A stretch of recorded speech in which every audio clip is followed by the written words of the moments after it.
کوئی ایسی باتیں پرانی مائی بابے کی تمہیں سنائیں گے، آقا نے فرمایا ادب سے ان کی خدمت میں بیٹھ کر ان کی بات ان کے مزاج کے مطابق سنتا ہے۔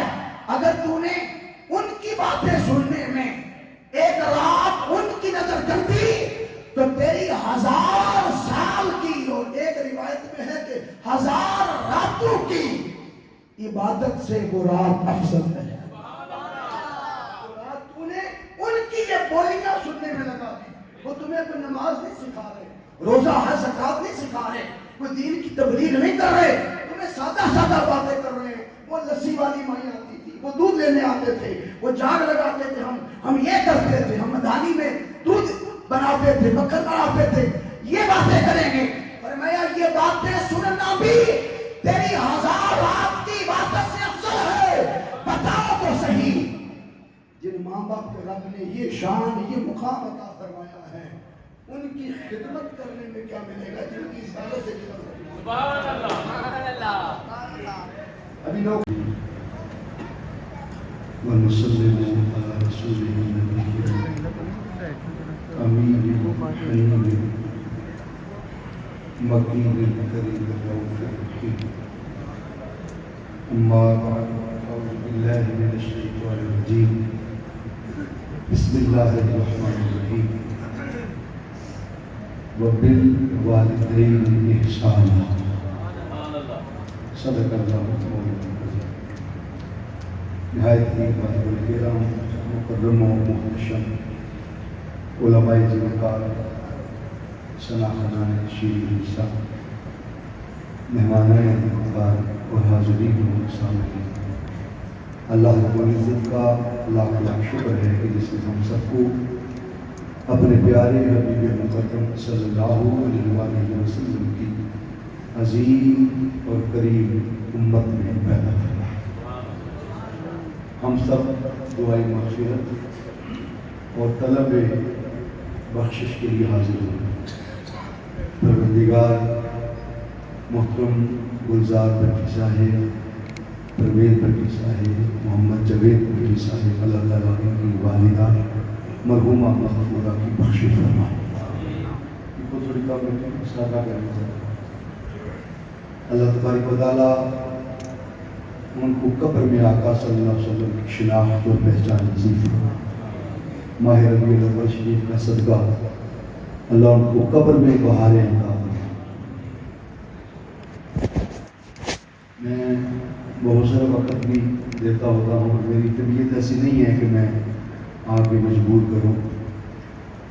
سفر ایسا ہے آج کل، ماہ ربیع الاول شریف ہے، آپ اندازہ کریں مسجد میں بیٹھا ہوں، صبح فجر آ کے گھر پڑی، کہاں وہ کالے کی نبی حافظ آباد سے آئے، پھر دینی سے لہریاں بارڈر، وہاں سے فجر کے ٹائم پہنچے، پھر وہ فیملی میٹرز تھے تو میں آرام نہیں زیادہ کر سکا، تو ظہر کے بعد بھی خطاب ہے، پھر اس کے بعد ملک وال نبی باؤدین سے آگے پہنچنا ہے، پھر مغرب کے بعد جلسہ ہے، پھر عشاء کے بعد چلا، پھر گھر پہنچتے فجر ہو جانی ہے۔ انسان ہے، تھوڑا سا ریسٹ بھی کرنا ہے۔ میں نے آپ سب سے گزارش کی تھی کہ میں 10:30 میں پڑھا تو مجھے آدھا گھنٹہ دے دیجیے کہ میں گھر نکل جاؤں، اگلا سفر ہے بھر کر۔ اللہ تعالیٰ ان بیٹی برادران کی والدہ کے درجے بلند فرمائے۔ صرف ایک نقطہ عرض کرنا ہے، وہ یہ ہے کہ خالق کائنات نے قرآن پاک میں والدین کا جہاں بھی ذکر کیا، آپ تھوڑا سا آگے رہے ہیں، پیچھے لوگ اب آ رہے ہیں تو آگے آئیے اور ہو جائیں تھوڑا سا، ہاں جی ہو جائیں، ہر بندہ حرکت میں بعد میں کہنے کے لیے شروع سے۔ نقطہ یہ ہے کہ اللہ نے جہاں بھی پورے قرآن میں والدین کا ذکر کیا، والدین کے شروع میں 2 طرح کے حروف آئے۔ کبھی والدین کے شروع میں اللہ نے حرف لام لگایا ہے، کیا لگایا ہے؟ بولیے حرف لام، اور کبھی حرف با لگائی ہے، حرف با، جن کو جب بے کہہ رہے ہیں۔ لام اور با کا فرق میں نے تھوڑا سا آپ کے سامنے پہلے بھی رکھا ہے۔ ایک نیا نقطہ ہے. کبھی لام لگاتا ہے کبھی با لگاتا ہے. لام لگانے کی وجہ کیا ہے اور با لگانے کی وجہ. دو مقام قرآن پاک ایسے دیتا ہوں جہاں اللہ نے والدین کے شروع میں لام لگایا. 8 دعائیں مغفرت جو نماز کے اندر آپ پڑھتے ہیں اس میں سورہ ابراہیم کی آیت ہے جو دعائے ابراہیمی کے نام سے معروف. آپ کہتے ہیں ربنا اغفر لی آگے والدیہ. والدیہ کے شروع میں لام جو ہے یہ لام ہے والدیہ. والدین کے شروع میں حرف لام کے نام ہے. اسی طرح اللہ نے قرآن پاک کے دوسرے مقام پر فرمایا انشکر لی والدین. میرا شکریہ ادا کرو اور والدین کا شکریہ ادا. جہاں اس نے اپنا شکریہ مانگا ساتھ ہی ماں باپ کا بھی شکریہ مانگا, ان کا بھی شکر ادا. اور بلکہ صرف شکریہ کے لیے نہیں جوڑا بلکہ جہاں جہاں بھی اللہ نے والدین کے ساتھ حسن سلوک کرنے کا حکم دیا اللہ نے اپنے حق کے فوری بعد والدین کا حق بیان کر دیا.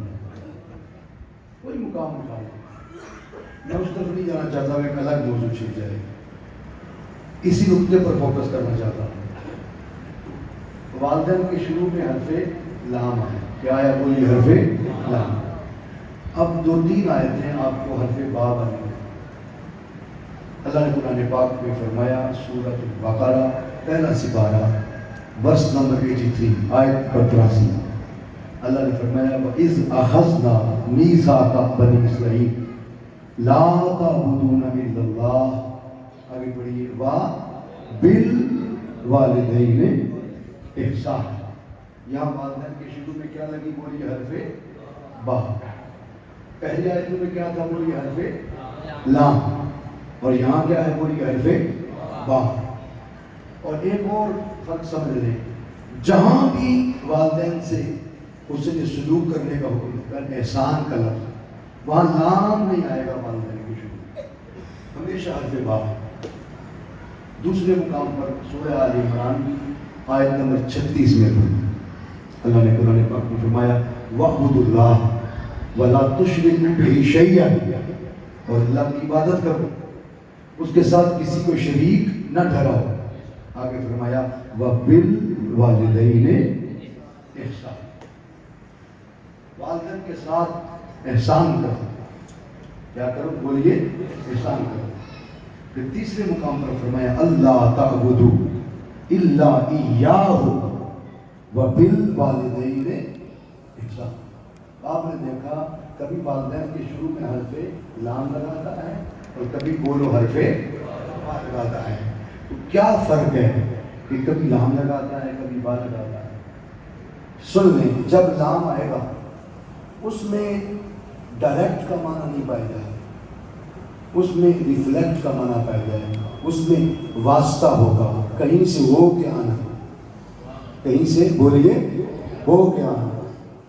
لام جو ہے وہ ڈفرینشیٹ کرتا ہے کہ آپ کسی ایک مقصد کے لیے جا رہے ہیں تو راستے میں کئی کام کر رہا ہے.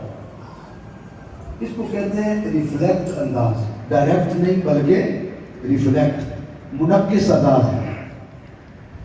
میں اس لام کو سمجھانے کے لیے قرآن پاک کا ایک مقام آپ کی نظر کرتا ہوں, وہ بھی بہت سارے لوگوں کے لیے نیا ہو.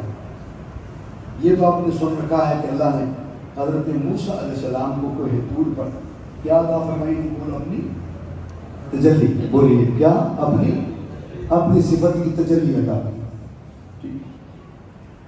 وہ جو تجلی اللہ نے عطا فرمائی تھی وہ تجلی اللہ نے پہلے کہاں پھینکی تھی؟ بولو ذرا, بول سنو, ایک مرتبہ اونچا بول ہی لینا. پہاڑ. آپ نے جو سنا ہے آپ نے بیان کر. یہ بات درست نہیں ہے کہ اللہ نے تجلی پہلے پہاڑ پہ پھینکی پھر موسیٰ علیہ السلام کی آئی. یہ پہلے پہاڑ پہ نہیں پھینکی, کلیئر کٹ بات. اگر اللہ نے کلیم جیسے رسول کو بھی اپنی تجلی دکھانے کے لیے پہاڑ کی محتاجی رکھی تو پھر ہمارا عقیدہ تو بڑا کمزور ہے کہ کیا پتھر کا پہاڑ کلیم جیسے رسول اور نبی سے زیادہ طاقتور ہے کہ پہاڑ نے ڈائریکٹ برداشت کر لی اور کلیم کو وہ انڈائریکٹ منقع شعا دے رہا ہے. بڑا کمزور عقیدہ. میں چونکہ دین کا قرآن کا اتنا سا طالب علم ہوں اس لیے ایویڈنس قرآن ہے یا مصطفیٰ کا فرمان ہے. نعت خان آپ کو کلام سنائیں گے, ہم تو نبی کا فرمان سنائیں گے یا اللہ کا قرآن سنائیں گے. حاضرین, اگر یہ مان لیا جائے کہ پتھر کے پہاڑ کو ڈائریکٹ ملی اور کلیم کو ریفلیکٹ ملی تو یہ تو عقیدہ بڑا کمزور بن جاتا ہے. اور کلیم کا مقام پتہ کیا ہے؟ ہمارے آقا کے بعد کلیم کا نام ہے. باقی سب کو کہا 1.25 لاکھ میں سے رسول چنے اور ان کو کہا تلک الرسل فضلنا بعضهم على بعض منهم من کلم اللہ ورفع بعضهم درجات. یہ وہ رسول ہیں جن میں سے ہم نے بعضوں پر فضیلت عطا فرمائی. ان میں سے ایک یہ ہے جس نے بغیر واسطے کے رب سے کلام کیا اور دوسرا وہ ہے جس نے بغیر واسطے کے رب کا دیدار کیا. تو جو کلام بغیر واسطے کے کلام تجلی پتھر کے پہاڑ کے واسطے سے دکھانی تھی. یہ میرا موقف ہے لیکن ثابت موقف کرنے کے لیے قرآن کو اس پر میں حوالہ قرآن پاک ہوں. اگر یہ مان لیا جائے کہ پتھر کے پہاڑ پہ ڈائریکٹ آئی اور کلیم پہ انڈائریکٹ منقع شعا آئی, عقیدہ اس لیے میں نے عرض کیا کمزور ہے. اللہ نے پورا قرآن کھا کے پڑھنے کسی ایک مقام پر بھی نبیوں کو پہاڑوں کا محتاج نہیں بنایا بلکہ پہاڑوں کو رسولوں کا محتاج بنایا. میں 2-3 حوالے آپ کی نظر کرتا ہوں. ابھی میں نے نام سمجھانا ہے. آپ جب داؤد علیہ السلام چلتے تھے اللہ نے پہاڑوں کو مسخر کر رکھا تھا. قرآن پاک میں کہ پہاڑوں جدھر میرا داؤد چلے تم نے میرے داؤد کی شان میں شوکت بڑھانے کے لیے ساتھ سمجھا. اب بتائیں نبی کو پہاڑوں کے پیچھے چلایا یا پہاڑوں کو نبی کے پیچھے چلایا؟ بولیے ذرا. پہاڑوں کو نبی کے پیچھے چلایا. رسول صلی اللہ علیہ وسلم ان کے پیچھے چلا. پھر موسیٰ علیہ السلام نے پہاڑ توڑا, پتھر عصا مار کے. پورا پہاڑ تھا, عصا مارا 12 ٹکڑے کی. فانفجرت من 12 عینا, 12 چشمے پانی کے نکالے. صالح علیہ السلام نے پہاڑ کو اشارہ کیا, توڑ کے اس میں سے اونٹ کی نکالی. وہ پتہ ہے پہاڑ مضبوط ہے یا نبی مضبوط؟ وہ تو پہاڑ توڑتے آئے, پہاڑوں کو ساتھ چلاتے آئے. اور کلیم جیسا رسول ہو جن کا حضور کے بعد ذکر ہے نام آئے, ان کو اللہ نے کیا پتھر کے پہاڑ کا محتاج کیا؟ اب سنیے مسئلہ کیا ہے. مسئلہ یہ ہے کہ اگر آپ آج تک آپ نے یہی سنا ہے کہ اللہ نے پہلے کام ہے کہ بولیے پہاڑ نہیں. اگر پہاڑ پہ ڈائریکٹ پھینکتا تو قاری حضرات کہتے ہیں یہاں حافظ قرآن بھی بیٹھے ہیں, وہ میری بات کی تصدیق کرتے ہیں. پھر خالق کائنات وہاں پر فرما دیتا تجلی للجبل. یہ فرمایا, یہ نہیں فرمایا علل جبل. اگر فرماتا علل جبل تو ہوتا کہ پہاڑ پر تجلی فرمایا. علل ہوتا تو پہاڑ پر ڈائریکٹ جاتا. وہاں ہے للجبل, پہاڑ کی طرف تجلی فرمائی, اور جو طرف جاتی ہے وہ کہیں سے ہو کے آتی ہے. لام حرف جارہ ہے اور یہ الہ حرف جارہ کا اشارہ دیتا ہے. لام الہ طرف اور سمت ذکر کرتا ہے, اور جب کسی طرف جائے تو بندہ کہیں سے بلو ہو کے آتا. آپ محفل کی طرف آئے, مسجد کی طرف آئے تو کہیں نہ کہیں سے تشریف لائے. کوئی ڈیرے سے آیا, کوئی دکان سے, کوئی گھر سے, کوئی سمجھال سے. آپ کہیں نہ کہیں سے آئے اس لیے آپ مسجد کی طرف آئے، سکول کی طرف گئے، مکان کی طرف گئے. یہاں لام ہے للجبل، پہاڑ کی طرف تجلی فرمائی. الل جبل نہیں ہے کہ پہاڑ پر تجلی فرمائی، پر ہوتا تو ڈائریکٹ آتی. للجبل ہے اس لیے کہیں سے ہو کے آئے. تفسیر ابن عباس پڑھ لیں، تفسیر خازن پڑھ لیں، تفسیر قرطبی پڑھ لیں، صاحب ابن کثیر کو پڑھ لیں، قاضی ثناء اللہ پانی پتی کی تفسیر مدنی پڑھ لیں، شاہ اسماعیل حقی کی تفسیر روح البیان پڑھ لیں، پیر کرم شاہ صاحب رحمۃ اللہ علیہ کی ضیاء القرآن پڑھ لیں. میرے استاد شیخ الاسلام ڈاکٹر محمد طاہر القادری کا عرفان القرآن، دنیا کی کوئی تفسیر اور کوئی ترجمہ اٹھا کے پڑھ لیں. ہر مفسر نے لکھا ہے اللہ نے اپنی صفت کی تجلی ڈائریکٹ پہاڑ پہ نہیں بلکہ قلب موسیٰ پہ پھیلی.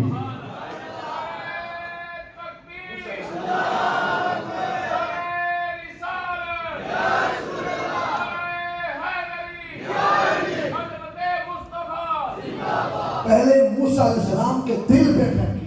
ڈائریکٹ تجلی کا مرکز قلب کلیم تھا، کیونکہ دل اللہ کے دیدار سے آشنا ہوتا. مومن کا دل اللہ کے حسن کی جلوہ گاہ ہے، اس لیے قلب موسیٰ پہ ڈائریکٹ پھیلی. کل مفسر اس پر متفق ہے. اور ڈائریکٹ قلب موسیٰ علیہ السلام پہ پھینکی. صحابہ نے پوچھا یا رسول اللہ صلی اللہ علیہ وسلم اللہ سے ملنا ہو تو اللہ کا پتہ کیا ہے، ایڈریس کیا ہے؟ حضور نے کسی مسجد کا نام بولو نہیں لیا، نہیں فرمایا خانہ کعبہ جاؤ اللہ وہاں ملے گا، عرش پہ جاؤ خدا وہاں ملے گا، آپ جب محشر میں جائیں گے تو اللہ وہاں ملے گا. نہیں، حضور نے ایڈریس سادہ سا بتا دیا.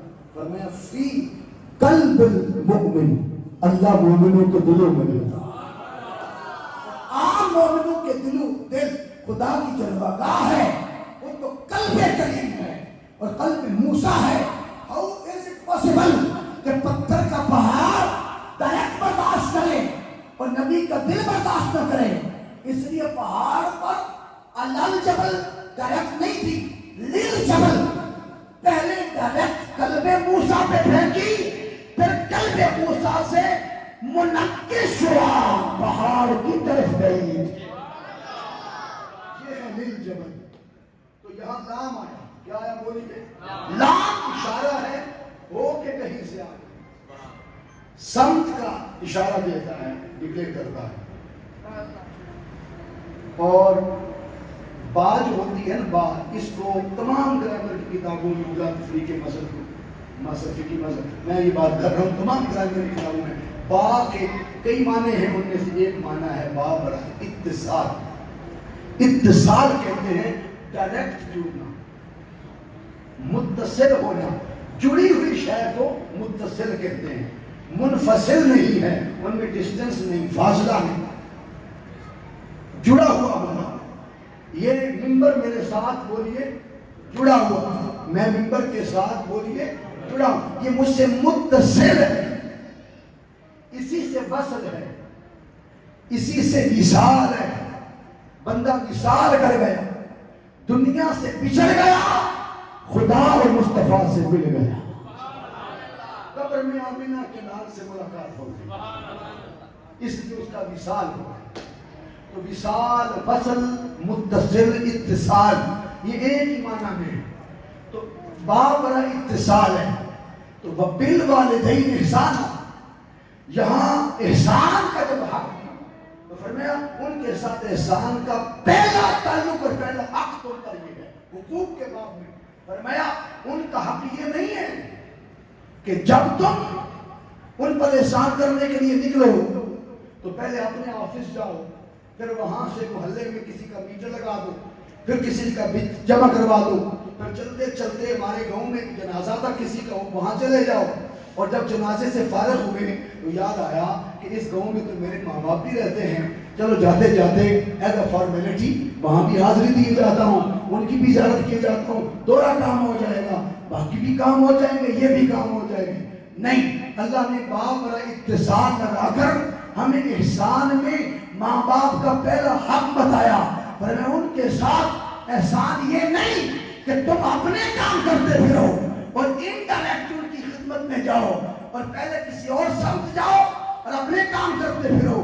جب یاد آئے اچانک ان کی خدمت میں جاؤ اور ایز اے فارمیلٹی ان کی بھی زیارت کرو. نہ وبالوالدین احسانا باپ را اتصال ہے. معنی یہ ہے کہ جب گھر سے پہلا قدم اٹھاؤ تو نیچت ہو کے ان کی زیارت کرنے جا رہا ہوں, ان کی خدمت میں جا رہا ہوں, ان سے متعلق ہونے جا رہا ہوں, ان سے مربوط اور منسوب ہونے جا رہا ہوں, ان کی خدمت میں جا رہا ہوں, ان کے قدموں میں جا رہا ہوں, ان کا دیدار اور زیارت کرنے جا رہا ہوں, ان کی نسبت اختیار کرنے جا رہا ہوں, ان کی نوکری کرنے جا رہا ہوں, ان کا دیدار کر کے اپنا مقبول حج بنانے جا رہا ہوں. پتا چلا کہ باپ بڑا اتصال ہے. وبالوالدین احسانا وبالوالدین احسانا وبالوالدین احسانا. یہاں لام نہیں لگایا, لام ہوتا تو ہاں جاؤ اپنے کام کاج کرو, جب یاد آئے تو آ جانا, پر میں نہیں. احسان میں پہلا درجہ حق کا یہ ہے کہ ان کی خدمت میں بلا واسطہ نہیں بلا واسطہ جایا. یہ ان کا حق ہے, بولیے ان کا حق ہے. اس بات کی دلیل آگے احسانہ میں, اس بات کی دلیل کس میں ہے بولیے؟ احسانہ.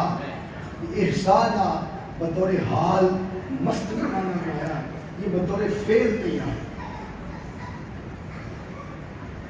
چلو چند بھی سمجھ جائیں گے میری بات تو میرا موقف ادا ہو جائے گا. اللہ نے بطور فعل احسان استعمال نہیں کیا. فعل کیا ہے؟ احسن یحسن. احسان احسن ماضی ہے, یحسن مضارع ہے. اگر فعل استعمال کرنا ہوتا کہ ان کے لیے بھی کوئی فعل کر رہا ہو, عمل کر رہا ہو, ان کی خدمت میں ان کا بھی کوئی کام کر رہا ہو جیسے اور لوگوں کے کرتے ہیں, فرما دیتا اللہ ان احسنی بالوالدین, والدین کے ساتھ حسن عمل کرو, حسن عمل کرو. جب اپنے لیے مانگا تو حسن عمل مانگا. سورۃ الملک 29واں سپارہ آیت نمبر 2 فرمایا الذی خلق الموت والحیات لیبلوکم ایکم احسن عملا. موت اور زندگی دی یہی احسن عمل کے لیے. اپنے لیے احسن عمل مانگا, فعل مانگا, اس لیے نماز کو احسن عمل بنائے. فعل آپ ادا کرتے ہیں, روزے کو احسن عمل بنائے, زکوٰۃ کو احسن عمل بنائے, حج بیت اللہ کو بولیے احسن. یہ احسن و اعمالکم ہے, یہ نیک عمل ہے.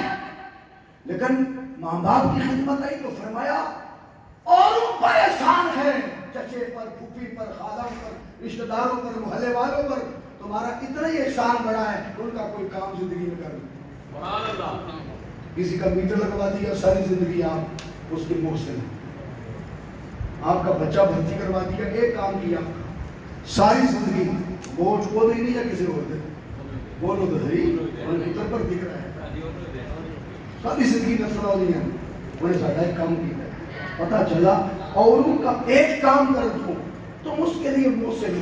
مگر اللہ فرماتا ہے ماں باپ کا محسن, ان کا کوئی ایک کام کرنے سے نہیں بنو گے. کہ تم ماں باپ کا بھی کوئی کام کر گئے, ان کا کوئی مسئلہ پھنس گیا تھا, آپ نے وہ جا کے نکلوا دیا, آپ ان کا مسئلہ حل کروا دیا. آپ الگ رہتے ہیں, ماں باپ الگ رہتے ہیں, ان کا میٹر اتر گیا تھا, آپ نے لگوا دیا. ورنہ یہ کوئی احسان نہیں ہے. ابھی تو محسن نہیں بنے, کیونکہ اوروں کی بارگاہ میں تم فعل سے, عمل سے محسن بن جاؤ گے. لیکن ماں باپ کی خدمت میں کوئی ایک عمل کرنے سے محسن میں تمہیں نہیں بناؤں گا. وہ ان کی کام کرنا, کام کاج کرنا, یہ تمہارے فرائض میں تھا, یہ تمہارے بولو فرائض میں تھا. فرض عمل کبھی احسان نہیں بنتا. تو مولا جب احسان یحسن نہیں فرمایا, احسان فرمایا, تو بطور حال آیا. مطلب یہ ہے اللہ فرماتا ہے جب ان کی خدمت میں جاؤ, ان کا کوئی کام کرنا یہ ان پر احسان نہیں. سر کے بالوں سے لے کر قدموں کے ناخنوں تک سارا تیرا وجود سراپا احسان بن جائے. سبحان اللہ. آپ کہیں گے سراپا احسان کیسے بن سکتا ہے؟ توجہ سے سنیے. ہم روٹین میں سلام کہیں اور لے رہے ہوتے ہیں اور موبائل پر خط کسی ہو جاتا ہے ایسا بولو ٹھیک ہے. کھانا کھا رہے ہوتے ہیں لیکن بات کسی اور سے کر رہے ہوتے ہیں. ٹھیک ہے. ملنے کسی اور سے جا رہے ہوتے ہیں اور کئی کام رستے میں اوروں کے بھی بولو کرتے جاتے ہیں. ہاتھ کچھ اور کر رہا ہے اور آنکھیں کچھ اور دیکھ رہی ہیں. زبان کہیں اور کلام کر رہی ہے. بولے یہ فرق ہوتا ہے اس میں کہ نہیں ہوتا. لیکن جب ماں باپ کی باری آئی تو فرمایا خبردار ان کی خدمت میں جا کر ایسے نہ کرنا کہ ہاتھ ان کو دبا رہے ہیں اور نظریں کسی اور کو دیکھ رہی ہیں, کان کسی اور سے بات کر رہے ہیں. نہیں, سراپا احسان پر تیرا ایک ایک عضو سراپا احسان بن کے بیٹھے. مولا کیسے؟ فرمایا کان بھی انہی کی بولی سننے پہ لگائے رکھنا, آنکھیں بھی انہی کا مکھڑا دیکھنے پہ چلائے رکھنا, زبان بھی انہی سے تکلم کی خاطر چھپائے رکھنا, انہی کی خاطر بولنا, قدم بھی انہی کی طرف لے کے جانا, ہاتھ بھی تیرے انہی کے پیروں کو پکڑے رکھیں. ارے سر سے پیروں تک انہی کا ہو کے بیٹھ, اس لمحے کسی اور کا نہ بننا. وبالوالدین احسانا, بطور حال مانا یہ ہے کہ ہر وقت ہر حال میں انہی کا ہو کے رہنا. یہ وبالوالدین احسانا. اور جگہ ڈنڈی مار سکتے ہو تو ڈنڈی کی اجازت نہیں. سراپا احسان بن کے بیٹھو, نظریں بھی انہی پہ جما کے رکھو, کان بھی انہی پہ لگا کے رکھو. اور ایک حدیث کر دوں, آقا صلی اللہ علیہ وسلم نے فرمایا اگر کوئی شخص ماں باپ کی خدمت میں جائے تو جب تک وہ بٹھانے بیٹھا رہے. آپ نے اسکیجول نہ گنوائے, میں حضرت علامہ صاحب ہوں تو میں نے اب پہنچنا ہے فلاں جگہ تو لہٰذا مجھے چھٹی چاہیے. یہ اسکیجول نہ گنوائے, میں سیاستدان لوگ انتظار کر رہے ہیں نہیں, تو میں اپنے شیڈول نہ بتانا ہوں, ان کی بات سننا. بھلے وہ تیرے مزاج کی گفتگو نہیں کریں گے, تیری طبیعت کے مطابق وہ گفتگو بولو نہیں کریں گے. تو تاجر ہے, انہیں تجارت نہیں آتی. جب جی چاہتا ہے میں تاجر ہوں, میرے ساتھ بیٹھنے والا بھی تاجر ہو, میں سیاستدان ہوں, میرے ساتھ بیٹھنے والا بھی بولو.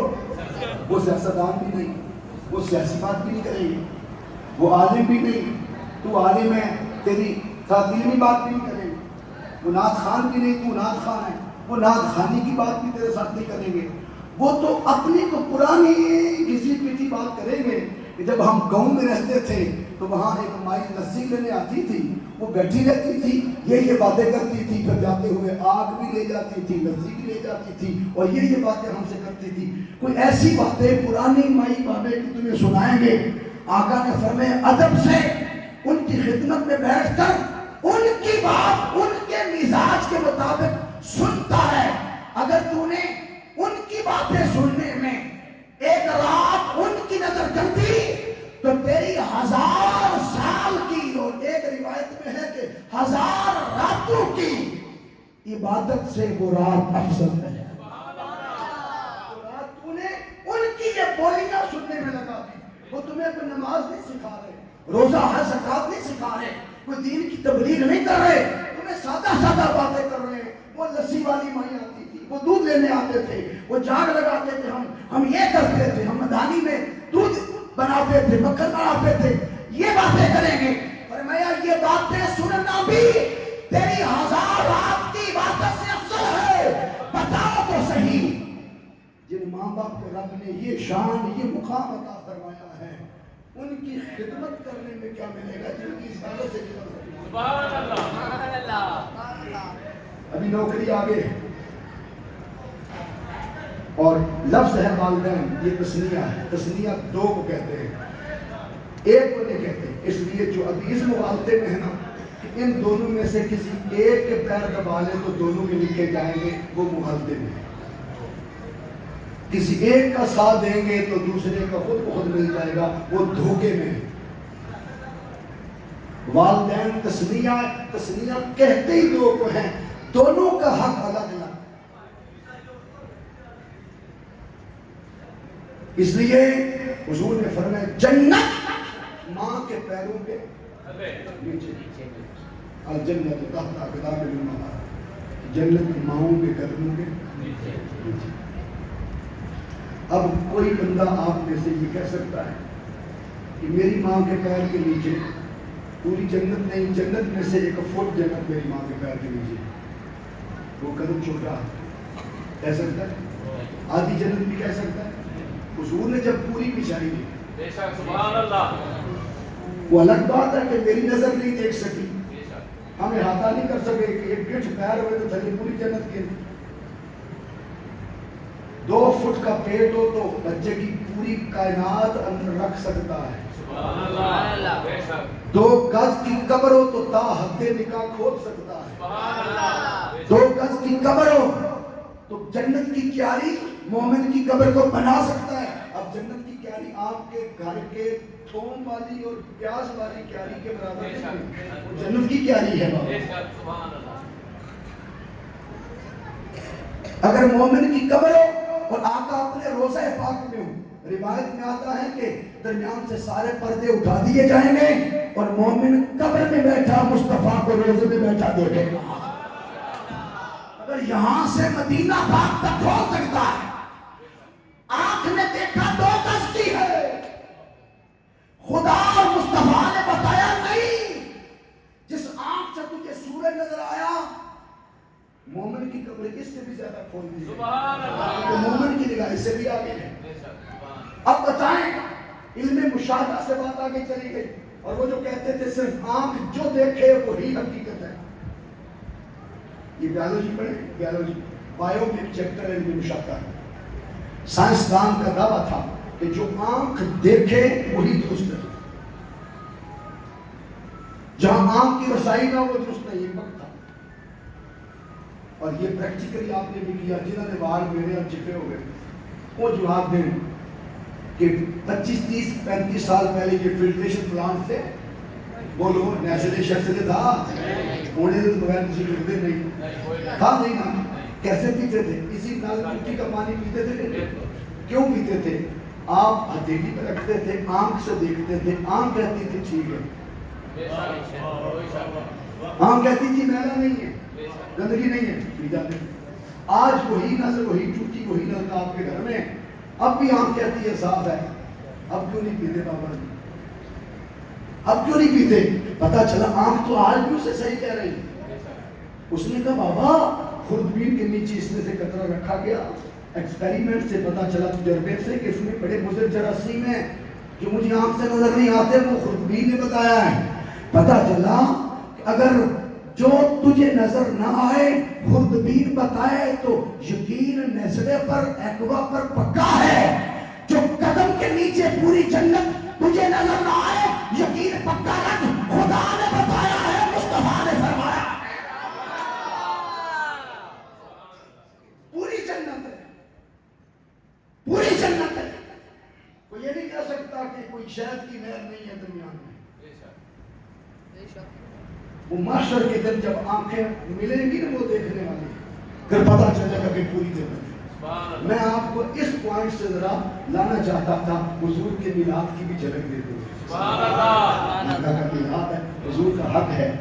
اپنے پتر کا بیاہ ہوئے تو پھر گواڑیاں کی برات میں نہیں جائے. موسم حضور کے میلاد کا ہوئے, وہ ذکر نہ ہوئے تو پھر یہ مزے نکال لیں گے. یہ صحیح, لیکن عرض کرنا چاہتا ہوں کہ ایک ماں کے پیر کے نیچے پوری جنت, اور پھر آپ اگر 200 300 بیٹھے ہیں تو 300 جنتیں تو لے کے بیٹھے ہوئے ہیں. سبحان اللہ. بولو اگر 40 لاکھ آبادی ہے سیالکوٹ کی تو 5 لاکھ جنتیں تو ہوں گی. اب کروڑ جنتیں لگا لیں, اور ہر ماں کے نیچے ہر اولاد کے لیے الگ جنت ہے. سبحان اللہ, الگ جنت. اب ہوا یہ کہ ایک عام جنت کی چوڑائی سورۃ الحدید اور آل عمران دونوں میں اللہ فرماتا ہے ارضھا السماوات والارض, 7 زمینیں 7 آسمان اگر عام جنت کی چوڑائی میں رکھ دیے جائیں تو چوڑائی پھر بھی بڑی ہے تو لمبائی کا عالم کیا ہوگا. 7 زمینوں 7 آسمانوں سے بڑی ہے ایک عام جنت. اب تھوڑے دن پہلے 14 اگست گزرا, آپ نے جشن منایا, آزادی منائی, خوشی منائی, چراغاں کیا. سرکاری بلڈنگیں سجی، چونے بکھرے، ریلیاں نکلی، موٹر سائیکل ریلیاں نکلی، سب کچھ ہوا، چھٹی ہوئی. اس دن آپ کو کیا ملا؟ بولو پاکستان. اب کتنا بڑا خطہ ملا وہ بھی سن لیں. پوری زمین نہیں ملی، زمین میں سے 1% بھی نہیں ملا، 1% بھی نہیں ملا. 0.6 حصہ ملا زمین. کتنا؟ 0.6. اتنا چھوٹا خطہ ملا تو آپ نے جشن بھی منایا، سب کچھ کیا. اور جس نبی آ کر ایک ماں کے پیر کے نیچے ساتوں آسمانوں اور ساتوں زمینوں سے بڑی جنت بچھائی اور ایسی کروڑوں اربوں جنتیں مصطفیٰ نے بچھائی، اس محمد کی آمد پر جشن منایا جائے تو تجھے پیڑ پڑے.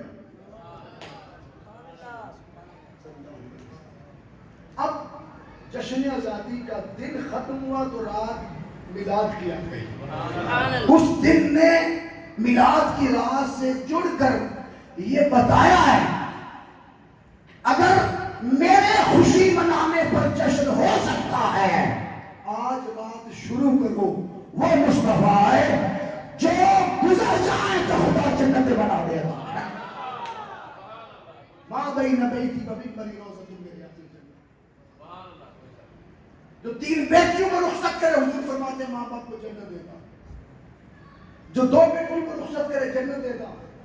جو ایک کو رخصت کرے جنت کی بشارت. ایک صحابی کھڑے ہوئے، کھجور کا تنا ستون تھا، لپٹ کے رو پڑے. آقا نے فرمایا انا ولی من لا ولی لہ، جس کا کوئی والی نہیں اس کا محمد والی ہے. میرے ہوتے کیوں روتے ہو؟ قریب آ، کیوں روئے؟ آقا 3 بیٹیوں کی رخصتی پر جنت، 2 پر جنت، 1 پر جنت. آئی ہے تو ڈاکٹر، میری بیٹی کوئی نہیں. یہ وہی کلچر تھا جہاں بیٹی ہونے پہ گناہ تھا. آج بیٹی نہ ہونے پہ کس نے بلایا؟ حضور نے فرمایا رو نہیں. مدینہ پاک میں کسی یتیم بچی کے سر پہ ہاتھ رکھ کے رخصت کرنا تیرا کام ہے. باقیوں کو صرف جنت سنائی ہے. 2 انگلیاں بلند کر کے حضور نے فرمایا تو جنت میں یوں میرے ساتھ ہوگا. آقا پراپرٹی دے رہے ہیں، جنت وراثت دے رہے ہیں. اولئک هم الوارثون الذین یرثون الفردوس هم فیہا خالدون. سورۃ المومنون 18واں سپارہ آیت نمبر 10 آیت نمبر 11. رجسٹری کر کے جنت دے دی جا رہی ہے. کبھی اشرف و بشرا کو دیتے ہیں، کبھی ربیعہ بن کعب کو لوٹے بھرنے کے بدلے میں جنت اور صاحب جنت کا ساتھ ملتا ہے. انی اسألک مرافقتک فی الجنہ. دوستو اس مصطفیٰ کی آمد پر جب جشن منایا جائے تو فتوے والوں کے ہاتھ سے نہ چڑھنا. اس لیے کہ کوئی مسلک، کسی مسلک کا، کسی مسجد کا امام خطیب، کوئی مولوی صاحب 14 اگست کے جشن پر کسی نے فتویٰ جاری کیا ہو اور سوشل میڈیا پر آپ کی نظر سے گزرا ہو، اس نے لکھا ہو کہ یہ جشن 14 اگست کا حرام ہے. ایک گواہی دے دو نہیں. کیوں نہیں فتویٰ دیا؟ اس واسطے کہ اس سیدھے یا بڑھتے نے چکنا ہے. خطرہ ہے نا پکڑے جائیں گے پاکستان کی مخالفت کر کے. پاکستان کی مخالفت کریں تو پکڑنا خطرہ ہے. یہ مصطفیٰ کی آمد کی مخالفت کریں خدا کی پکڑنا تو نہیں کرتے. فرشتے پکڑ کے گھسیٹ کے جہنم لے جائیں گے. میرے محبوب کے آنے کی مجھے خوشی نہیں. وہ حضور آئے جنہوں نے آ کے فرمایا آج کے بعد ماؤں کو کوئی منڈیوں میں نہ بھیجو، مائیں تمہاری ہیں، ان کے پیروں کے نیچے جنت میں مصطفیٰ بچھانے. آج کے بعد باپ کی کوئی نہ قدری نہ کرے. ردر رب فی ردل والد، باپ تمہارا ہے. اس کے چہرے میں، اس کی مسکراہٹ میں خدا کی رضا میں مصطفیٰ رکھنے آیا ہوں. اس پہ باپ راضی، اس پہ خدا راضی. ابا کبھی پیدا ہوئے تھے تیرے تھے آسموں میں تھے خدا راضی. وہ گناہگار بھی ہوئے تیرے تھے خوش ہوتے تھے خدا راضی ہے. اپنے گھر دی چار دیواری جو دیکھنا میں ایش ویلے میرا رب میرے تے راضی ہے یا ناراض ہے ورنہ باپ کا رخ خراب ہو سبحان اللہ وہ ناراض ہی تے خدا ناراض ہے اے راضیہ تے بولو خدا راضی حضور نے فرمایا کہ باپ کی دعا اولاد کے حق میں ہاتھ نیچے ہونے سے پہلے سبحان اللہ کل یہی کو نہیں صرف اما کو لگے دعا بولو تو صحیح اب دیکھو نہیں لگے نکل لگے کیوں اس واسطے کہ ڈر ہے ابے نے پوچھنا کتنے چلنا ہے کیوں چلنا ہے کدے نال چلنا ہے آئے کر کے تو کہنا سوالوں کا جواب میرے کو کوئی نہیں میں دال آ کے نہیں کرنا اما نے دال کو خیرہ نہیں نکل گئے لیکن ابے کو تا نہیں پوچھا کلاس لینی ہے لیکن یہ یاد رکھے ہو ایک ٹھنڈی تار تے گرم ملے تو پکا چلتا ہے آواز دیتا ہے بلب تار روشن ہے گرم ایک ٹھنڈی ایک کوئی نیگیٹو ایک کوئی پازیٹو یہ دونوں ہمیں ہیں تو چلنا ہے ایک کی ڈانٹ دوسرے کا پیار ایک کی ڈانٹ دوسرے کی کو اللہ نے یہ زندگی کا نظام چلانے کے لیے ابے کو اس وجہ سے نفرت نہ کر کے ابے ڈانٹتا رہتا ہے وہ دی فطرت رب نے رکھا ہے تاکہ تیری تربیت ہو سبحان اللہ تیرا سسٹم ٹھیک ہو جائے حاضرین میں اجازت چاہوں گا ان کے الفاظ کے ساتھ آخری بات کر کے اجازت چاہوں گا اپنا میں والدین کے تسلیہ پر بات چھیڑنے لگا تھا اور اس کو میں نے تھوڑا کنٹرول کر لیا بس اس بات پر ختم کر دوں کہ کعبے کے حج کے لیے آپ نے جانا ہو تو کس مہینے میں جاتے ہیں جی ذی الحج میں اگر ایک بندہ اڑ جائے کہ جی میں نے ذی الحج میں نہیں جانا میں نے محرم میں کرنا تو جب ہو جائے گا پوری دنیا کی دولت لا کے بھی کعبے میں رکھ دے اور 2 ارب مسلمان 2 ارب سر سجدے میں رکھ دے مولا کسی اور مہینے میں بھی اجازت دے مل جائے گی اس نے کہا میرے کعبے کا حج ذی الحج میں پھر خاص دن ہیں انہی دنوں میں آؤ گے تو ہوگا لیٹ ہو گئے نہیں ہوگا آگے پیچھے ہو گئے تو نہیں ہوگا مناسب کی بھی ترتیب ہے وہ بھی خاص ایام میں ہے اس ترتیب سے کرنا ہے تو ہونا ہے اس لیے ذی الحج کے مہینے کے بغیر وہ حج نہیں ہوتا میرے مولا پھر کوئی ایسا مرکز حج بدا جہاں جب چاہے ہو جائے محرم میں بھی ہو جائے سفر میں بھی ربیع الاول بھی جائے صبح بھی دن بھی رات بھی آدھی رات جب آنکھیں کھلے ملتے ملتے حج ہو جائے اللہ فرماتا ہے اس کمرے سے نکل 7 والے کمرے میں وہ لیٹے ہوئے ہیں بغیر ابھی خدمت آ گئی محبت کی نگاہ سے ایک بار دیکھنا تیرا کام ہے مقبول حج ادا کرنا میرا کام آقا جو جہاں نے فرمایا حج مبرور مقبول حج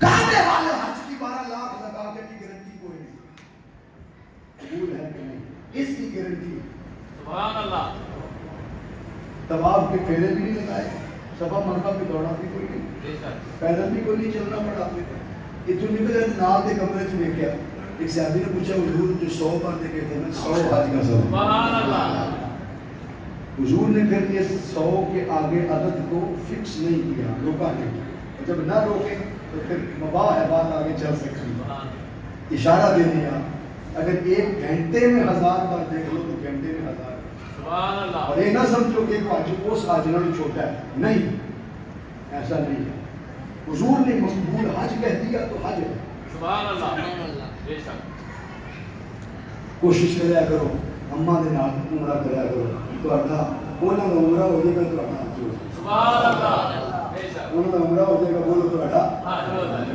اس لیے کوشش کرے زندگی میں کہ یہ راضی ہو جائے بولیے کیا ہو جائے راضی ہو جائے حاضرین محترم ماں باپ کی بڑی عظمت بڑی شان بڑا مقام ہے بڑی رفت ہے اور ایسا شان رکھا گیا اللہ نے خود کو بھی رب کہا ماں باپ کو بھی رب کہا تو رب ارحمہما کما ربیانی صغیرا تو آج خود رب ہے ماں باپ کو اس نے رب بنایا ہے بس یہ فرق رکھیں گے تو عقیدہ کبھی خراب بولیے نہیں ہوگا اللہ کے حضور دعا کرتے ہیں خالق کائنات ہمیں سن کر سمجھ کر عمل کی توفیق عطا فرمائے تو انڈائریکٹ نہیں ڈائریکٹ ان کی خدمت میں پیش ہونا نصیب فرمائے اپنے کاموں کے لیے نہیں ڈائریکٹ نیت کر کے ان کی خدمت کے لیے ہمیشہ پیش ہونے کی اللہ توفیق نصیب فرمائے میرے پاس کچھ بھی نہ تھا روز محشر نبی کا وسیلہ ہی کام آ گیا ہے. مزہ تب ہے محشر میں سرکار کہہ دے وہ دیکھو ہمارا وہ غلام آ گیا ہے. اور جاتے جاتے ایک فتویٰ مجھے یاد آ گیا ہے, اور وہ فتویٰ میرا نہیں ہے, یہ اللہ اس کے رسول کی بارگاہ کا فتویٰ ہے, اور وہ یہ ہے کہ باقی ہر فیصلہ محشر کے دن اللہ گواہی لے کے کرے گا, لیکن جب ماں باپ کی باری آئے گی اللہ ماں باپ کی زبان کے اگینسٹ گواہیاں نہیں مانگے گا. جو ان کے منہ سے اولاد کے لیے نکل جائے گا اسی پہ فیصلہ ہوگا. سبحان اللہ. بے شک. ہر کام کے لیے گواہی ہوگی, لیکن ماں باپ کے مسئلے نہیں ہوگی. اس پر دلیل حضرت علقمہ رضی اللہ عنہ کی حدیث ہے کہ حضور نے محلے والے یا حضرت علقمہ کی بیوی اور بچوں کو نہیں بلا کے تحقیق کی, کمیٹی جی آئی ٹی نہیں بنائی کہ یہ ماں صحیح کہتی ہے کہ نہیں, ماں نے کہا میں نے معاف نہیں کرنا, حضور نے فرمایا ہم نے بھی نہیں کرنا, لکڑیاں اکٹھی کرو.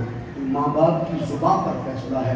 آج ان کی زبان کو اپنے حق میں لکھوا ہے, آج ان کی زبان اپنے حق میں لکھوا ہے, مخالفت میں نہ کرنا. یہ بڑی سخت زبان ہے اور اللہ تعالیٰ نے ان پر سخت فیصلے رکھے. اللہ تعالیٰ جو رب ان کے بارے اف کا کلمہ نہیں سنتا وہ کوئے کا کیسے سنے گا, وہ تم کا کیسے سنے. اس لیے دوستوں بڑا نازک مسئلہ ہے.